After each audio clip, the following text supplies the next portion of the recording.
We're a small research company, particularly focused at automation in SDN and NFV. As Appledore, we've recently published a primer on AI, and one of the interesting things we've been noting as we've gone around various of the operators and also the vendors is the biggest challenge we're seeing in terms of AI is the trust factor. How do we get trust in terms of using AI? How do we trust the decisions that AI is being made?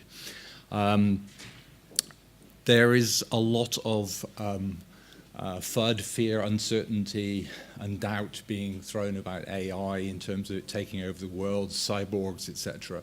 And I don't think that helps in terms of our the immediate challenges in terms of applying that to telco. So I'd like to start with a little bit of definition. I think it's quite important. We talk about machine learning, we talk about deep learning, we talk about AI.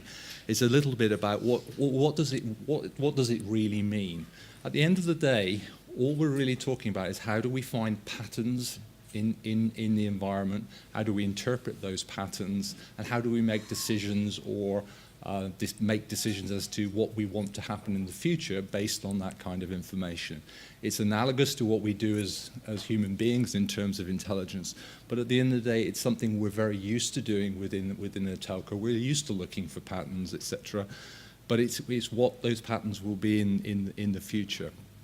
And one of the other aspects of it is this idea that, again, like intelligence, we're again looking for patterns, but those patterns change over the time. They change in the context of new data sources, new information, or just a change in the way that a network is being used or a service is being done. So there's an important factor for the ability of rather than just having fixed pattern decision making is to be able to be much more learning about it, to be able to learn, identify new patterns, learn new outcomes, and in essence do deep learning.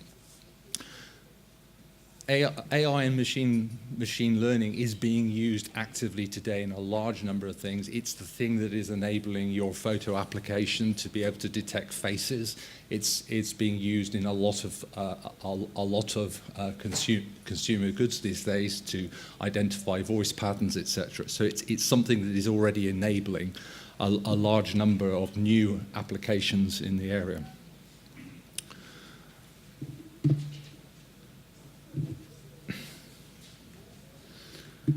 In terms of a lot of what we want to be working on is the challenges of SDN and NFV are areas where AI and machine learning is something we want and need. If we're to properly get all of the opportunities that software-enabled networks like SDN and NFV can give us, we need to be able to allow that software network to be far more dynamic, far deeper, far more changeable. And because of that, we need to be able to automate or be able to identify changing patterns that maybe a manual human interaction won't be done. It's probably important to say, in terms of classical OSS, we've been doing OSS based on a very fixed network, and we've built service assurance systems of how do we find faults, how do we identify performance based on that fixed network. That means that the way they're constructed at the moment is very much one of, I need a fixed pattern in order to be able to identify and find root cause in that network.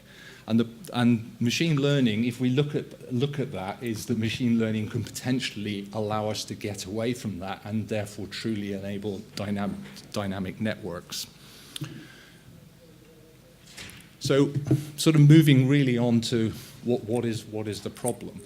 The problem is the way OSS is working. We work with typically centralized network operations staff centers, typically staffed by expert staff who are used to interpreting large amounts of data, being innovative themselves in terms of the way they solve problems.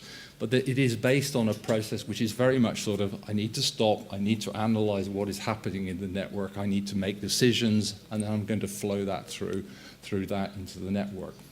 Now, in some ways, we've had the start of more dynamic networks, but quite often what those networks have ended up happening is, in order to fit to the existing model in terms of surface assurance and the network operations center, we end up fixing that network in a way. We've all heard of the nailing up of MPLS circuits, for example, in terms of being able to continue to manage MPLS in terms of it being like a classical time division multiplexing circuit.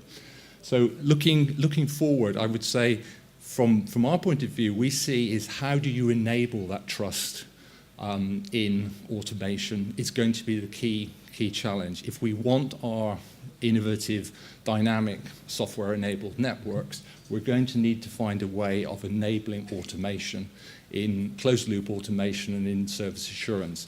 But we will only get that closed loop if we can take this manual stop button out of the process. And for that, all areas of the organization need to have trust enabled. Otherwise, we're going to end up taking this new software-enabled network and we're going to turn it into yet one more version of a fixed physical network that we know and love, but it doesn't enable the agility that we would be expecting. So looking forward to an exciting set of presentations, and hopefully a number of them will be looking at how we solve this area of trust and trust in machine learning and AI.